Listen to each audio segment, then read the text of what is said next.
A gente volta com a Mariana Grilli aqui, direto da nossa redação, que ela tem mais informações que estão chegando aí para ela. Mari.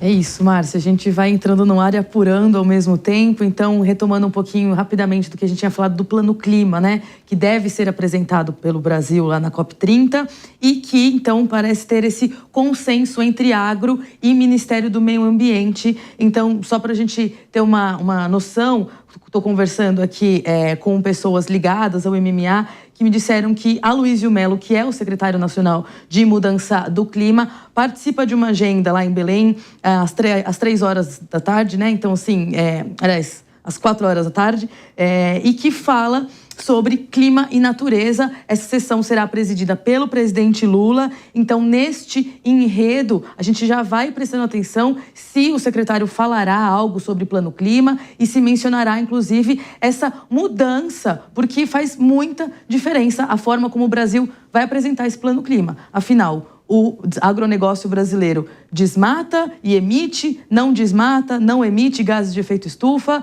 Isso é importante porque é a forma como a comunidade internacional vai nos enxergar. Então, a gente acompanha a agenda do secretário para ouvir sobre os próximos passos entre esse consenso do agro e, claro, volta aqui a dar informações atualizadíssimas durante a programação da Jovem Pan News, porque, só para encerrar, é isso. A gente está falando de uma metodologia de cálculo de emissões de gases de efeito estufa. Ou seja, a gente tem que estar muito seguro, enquanto Brasil, de como será essa metodologia para a gente aplicá-la aqui dentro, mostrá-la internacionalmente e ter respaldo científico, inclusive quando a gente fala das NDCs. Então, política, meio ambiente, agro, tudo conectado, e a gente vai entrando aqui no ar para fazer essas explicações.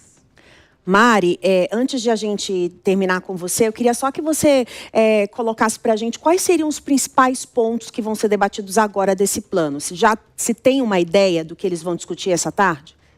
Na realidade, essa agenda ela não é sobre plano clima, ela é inclusive o tema ali é florestas e oceanos, então já é esse esquenta para relacionar essas duas agendas. Então, como eu disse, vai ser uma sessão presidida pelo presidente Lula, então a gente precisa prestar atenção como que, de novo, o Brasil vai se posicionar nessa aliança entre florestas e oceano. Isso tem a ver com agro, quando a gente fala de Laninha, El Ninho, esses efeitos dos oceanos que, por exemplo, né, fazem toda a diferença para quem está no campo. Então, importante a gente acompanhar essa discussão entre florestas e oceano. Mas é isso, neste enredo, o Plano Clima deve entrar na conversa e a gente fica de olho como serão conduzidos, então, por exemplo, esses macro temas, esses macro objetivos, por exemplo, de TFFF, né? Como que isso se reflete para o plano nacional brasileiro. A mesma coisa sobre a agenda dos oceanos, como que isso se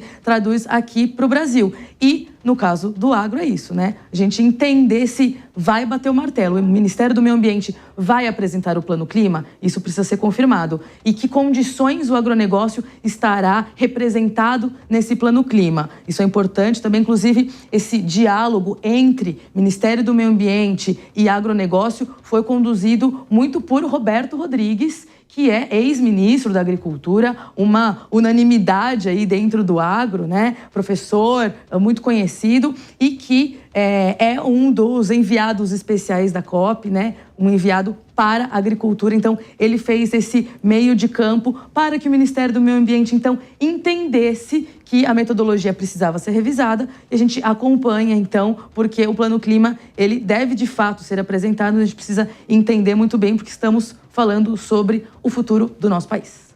Verdade, Mari. Muito obrigada, então, pelas suas informações. Você continua na nossa programação no 3 em 1.